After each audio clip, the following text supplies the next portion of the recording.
ولا یلیق بكل احد کالجاهل چا د پاره هر چاله مناسب نه دی لکه جاهل. دلته کې علماء بله مسله واضحه کړې ده، وایي تبلیغ چې دی هم په درجه د فرض کفایي کې دی، هم د عالم د پاره. تبلیغ له هم بغیر د مور و پلار د اجازت نه بغیر تلل منې دي. اگر چې تبلیغ د پاره دوه خبرې دي، یو خبره دا ده چې تبلیغ به مولا سړی کوي. څوک به کوي؟ مولا سړی به کوي چې پوه وي، حدیث ورته یاد وي، مسله ورته یاد وي، مولا وي، اب تبلیغ کوي. ځکه چې تفسیر جلالین خو واضحه په ولتکم منکم امة یدعون الی الخیر 4 سپاره کې آیات تیر شوي، دغلته خو واضحه لیکلي ولا یلیق بكل احد کالجاهل چا د پاره هر چاله مناسب نه دی لکه جاهل. متن کې لیکلي لکه جاهل، جاهل له مناسب نه دی چې دی تبلیغ وکړي. دی به څه کوي؟ دی به زده کړه کوي، دی به ځان پوهیي، ځان یې پوه کړو، زده کړه یې وکړله، پوه شو، هغې نه بعد به تبلیغ کوي. خو بیا زه چې مولا کوي تبلیغ، دغه مولا به هم ګورې تبلیغ په فرض کفایي درجه کې دی.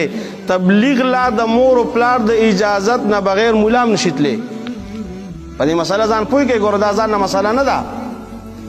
دا مفتی اعظم مولانا محمد شفیع مفتی اعظم د پاکستان په خپل تفسیر معرف القرآن کې دا مسله لیکلې ده چې تبلیغ له د مور و پلار د اجازت نه بغیر څوک نشي تللی.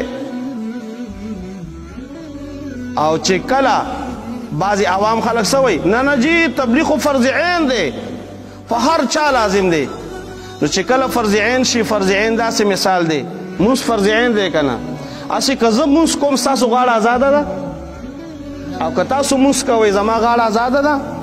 په هر چا باندې ځان ځان له د ماسوتن دا مونځ دی که نه، د ماښام سحر ماسپښین مازدیګر هر چا باندې ځان ځان له فرض دی. په زنانه فرض دی، په نارینه فرض دی، په بوډا فرض دی، په ځوان فرض دی. صحیح ده که نه؟ هر چا باندې ځان ځان له. اوس دا زما په محله کې به د 500-600 نه زیات وي. نو تاسو تبلیغ له چېرته وتیئ؟ نو اوس تاسو باندې چې فرض عین شو، نو بیا خو ټول ګناهګار شو، ټول ګناهګار شو. بیا نه جی څه وایي علما لیکي تفاسیرو کې، وایي تبلیغ فرض کفایي دی.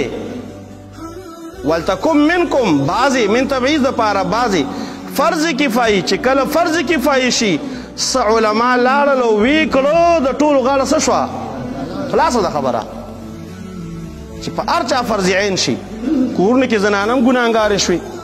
فرض عین دې ته بیا وایي چې په زنانه به هم فرض وي، په سړي به هم فرض وي، په بوډا به هم فرض وي، په ځوان به هم فرض وي. صحیح شو؟ دا ټول بیا ګناهګار دي په دې کې. زنانه په کورونو کې ګناهګارې شي، ولې نه وځي؟ بوډاګان هم ګناهګار دي، ولې نه وځي؟ ځوانان هم ګناهګار دي، ولې نه وځي؟ فرض عین دی که نه؟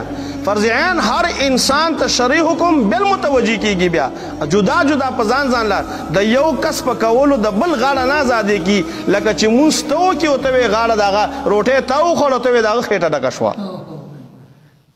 نو الله دې موږ له انصاف راکړي.